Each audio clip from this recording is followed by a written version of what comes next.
मेरे हजूर 10 साल Medina Munawwara में रहे, हर साल कुर्बानी की।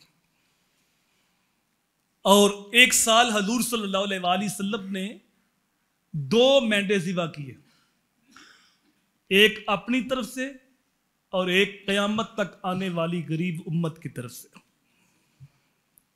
जो न बोला हम गरीबों को रजा, जो न बोला हम गरीबों को रजा, याद उसकी अपनी आदत कीजिए। हुजूर ने हर मौके पे उम्मत को याद रखा, तो उम्मत का भी हक बनता है कि वो हर मौके पे अपने नबी को याद रखे। अगर अल्लाह ने माली वुसअत दी है तो अपनी तरफ से कुर्बानी करते हो तो एक कुर्बानी मेरे हजूर की तरफ से भी करो, तुम्हारी दुनिया भी संवरेगी, तुम्हारी आखिरत भी संवरेगी। मौला कायनात हर साल 2 जानवर ज़िबा करते थे, फरमाते थे एक मेरी तरफ से है और एक इमामुल अंबिया की तरफ से, और फरमाते इसका मुझे हुजूर ने हुक्म दिया।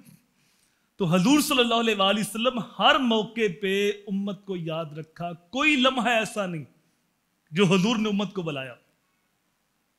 हजूर की जिंदगी में सबसे अहमियत की हामल मेराज की रात है, जिस रात को रसूल करीम सल्लल्लाहु अलैहि वसल्लम ने अपने रब के साथ हम कलाम हुए और अपने रब का दीदार किया।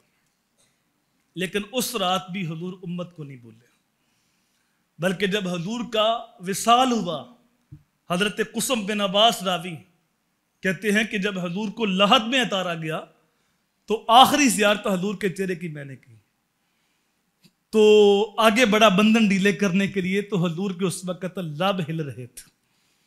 तो जस्सस हुआ कि हजूर इस हाल में क्या कह रहे थे, कहते कान करीब किया तो आवाज आ रही थी अल्लाहुम्मा मग़फ़िर ले उम्मती, ऐ अल्लाह मेरी उम्मत की मग़फ़िरत फरमा। कहते जब मैं बाहर निकल के सहाबा को बताया तो सारे सहाबा हुजूर की शफकत पे रो पड़े कि इतना प्यार है उम्मत के साथ। आए तो उम्मत के गम में, रब्बे हबली उम्मती, रब्बे हबली उम्मती, रहे तो उम्मत के गम में, रात के कयाम में उम्मत याद, लामकाम पे गए फिर भी उम्मत याद, और जब दुनिया से रुखसत हुए तो उम्मत को फिर भी नहीं भूले, और जब कयामत के दिन कब्र से उठेंगे तो ज़बान पे उम्मती उम्मती के लफ्ज़ होंगे। नियाली साहब ने गैरत दिलाई है, जिनके लब पे रहा उम्मती उम्मती, जिनके लब पे रहा उम्मती उम्मती, याद उनकी न भूलो नियाज़ी कभी, वो कहें उम्मती तू भी कह या नबी, मैं हूं हाजिर तेरी नौकरी के लिए। अगर आपने उम्मत को याद रखा है तो उम्मत भी नौकरी करने के लिए हाजिर है, उम्मत भी दीन का पैगाम घर घर पहुंचाने के लिए कमर बस्ता है, उम्मत भी कुरान की नौकरी करने के लिए तैयार है। तो जब हुजूर सल्लल्लाहु अलैहि वसल्लम उम्मत को नहीं बोले तो उम्मत का भी हक बनता है कि किसी मौके पे भी हुजूर सल्लल्लाहु अलैहि वसल्लम को ना भूलें।